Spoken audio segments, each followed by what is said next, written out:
Buenas tardes, mi nombre es Lara Morán y voy a presentar el proyecto para la ampliación del cementerio de San Vicente de Ogrove, en Galicia. Se propone un cementerio donde el camino sea el principal protagonista, sirviendo como soporte para un recorrido ritual que invita a la reflexión y al encuentro personal. Cando penso que te fuchas, negra sombra que me asombras, o pé dos meus cabezales tornas facéndome mozo. Cando imagino que sirva no mesmo sol te me mostras, e eres a estrela que brilla, e eres o vento que zoa. Se cantan, es ti que cantan, se choran, es ti que choras, e ese murmurio de arriba, e esa noite, e esa aurora. En todo estás, e ti estou, para mí, en mí, mesmo moras, e me abandonarás nunca, sombra, sempre me asombra. El proyecto se sitúa en la península de Ogrove, donde se distinguen diferentes núcleos de población y 2 cementerios. Hace más de una década que existe un problema con la capacidad de ambos, y frente al recinto amurallado de San Martín se propone ampliar el cementerio de San Vicente, ya que se presenta un entorno sin urbanizar dentro del cual se comprenden áreas más propensas a ser construidas debido a condicionantes como la vegetación, la topografía o los límites de protección. En el estado actual del cementerio, distintas ampliaciones se juxtaponen, resultando en escenas próximas pero sin relación visual, propios del paisaje gallego, limitadas por la vegetación del lugar, más allá de la cual se encuentra el yacimiento de Adrobello, donde estuvo ubicada en el pasado la iglesia de San Vicente. Se propone un camino lineal excavado situado en el eje que conecta esta iglesia del cementerio existente con el yacimiento. Este camino se conecta además con los claros del bosque, donde se encuentran los velatorios. Después, el recorrido continuará su descenso hasta la capilla funeraria situada en el punto final. Anterior a este espacio se genera una depresión en el terreno para comunicar el recorrido excavado con la superficie, donde unos caminos conectan con diferentes claros del bosque donde se situarán los enterramientos, mientras que otros llevan de vuelta a la iglesia de San Vicente. De la superposición del recorrido excavado y los caminos superficiales nace este proyecto. Manteniendo el carácter masivo propio de los materiales y construcciones del lugar, la propuesta se manifiesta de manera muy diferente en sus 2 estratos. En la superficie, como actuación paisajística, donde muros y caminos aparecen de manera sutil, y en las cotas inferiores, como arquitectura escondida que invita a la reflexión propia del rito funerario. El descenso del recorrido comienza donde termina el cementerio existente para adentrarse en un espacio longitudinal en penumbra apenas iluminado por una línea en el cielo. La luz se va intensificando hasta llegar al espacio exterior rehundido previo a la capilla. Dejando atrás la iglesia, los muros nos introducen en la grieta para descubrir un primer espacio de tanatorio, escondido bajo un claro del bosque. Continuando el descenso, aparecen espacios de transición hacia la superficie y una segunda zona de tanatorio, en esta ocasión exterior, abierta, escondida entre los árboles. La apertura de los muros es máxima en el acceso a la capilla, antes de encontrarse y dar cobijo a la misma. En los claros del bosque donde se sitúan los enterramientos, se genera una excavación, en este caso contenida por los muros de los nichos. En cuanto a la estructura, se propone un sistema de muros de contención del terreno realizados en hormigón in situ, reforzados por contrafuertes en las situaciones de carga más desfavorables. Diferentes caminos llevan al acceso del recorrido principal, donde una rampa escalonada provoca el descenso inicial más directo. El recorrido ritual transcurre en el descenso de la grieta, 200 metros de camino lineal excavado, en ocasiones enterrado, que acompañado del murmullo del agua por los canales conduce hasta la capilla.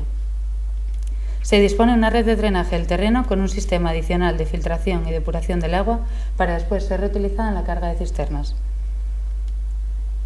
Para la construcción de los muros se dispone un encofrado a 2 caras, trabajando en la cara interior una textura rugosa resultado de retirar el encofrado recuperable. Además, la variación en la iluminación a lo largo del recorrido viene determinada por la apertura de los muros que contienen el terreno, de tal manera que la luz es el principal protagonista de este descenso. La propuesta del tanatorio se presenta en 2 claros del bosque, en 2 atmósferas diferentes. Ambos espacios están compuestos por una banda de servicios y el velatorio como estancia principal. Desde el recorrido lineal, en este punto enterrado, se percibe una excavación abierta al cielo, que conduce, más allá de los árboles, al descenso hacia el velatorio principal, iluminado de manera cenital en todo su perímetro.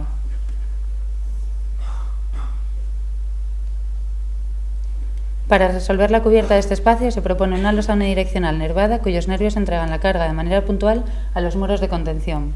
En la fachada principal se adopta un sistema de doble cerramiento compuesto por paneles pivotantes móviles de vidrio que permite la apertura del interior hacia el exterior y viceversa, desdibujando los límites del espacio. La eficacia de la climatización de este punto se mejora mediante este doble cerramiento que actúa como colchón térmico y la adopción de un sistema VRV en el que se complementan la refrigeración de la urna y la calefacción de los bancos radiantes.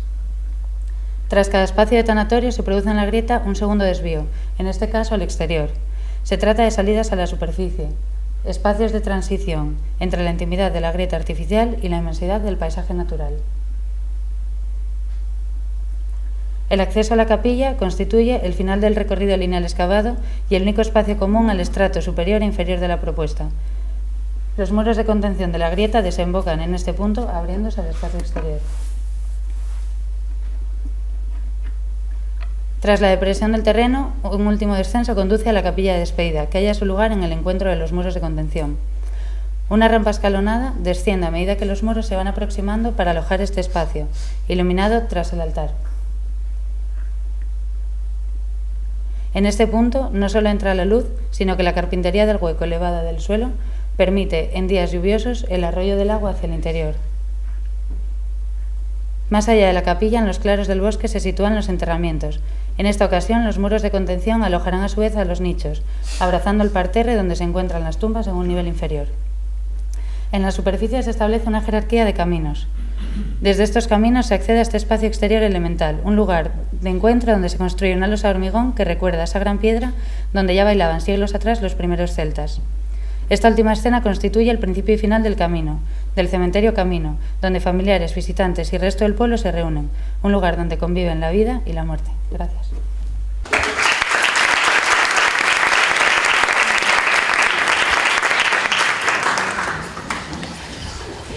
Supongo que como buena conocedora de la cultura gallega también conoce ese libro que viene de un poema de Celso Emilio Ferreiro que se llamaba La larga noche de piedra. Y cuando ha empezado a contar el proyecto me estaba viniendo a la cabeza ese poema y esa visión de una actuación, ¿verdad?, que se mete en el terreno, que se construye con los materiales del lugar y no tanto empleando el hormigón o determinadas tecnologías no sofisticadas, sino que quizás los elementos y las construcciones podrían ser más propias del sitio. Yo creo que a mí me interesa más el proyecto cuando habla de los claros del bosque, cuando habla de algo que recuerda a los cementerios, que puede recordar obviamente a Cantalles.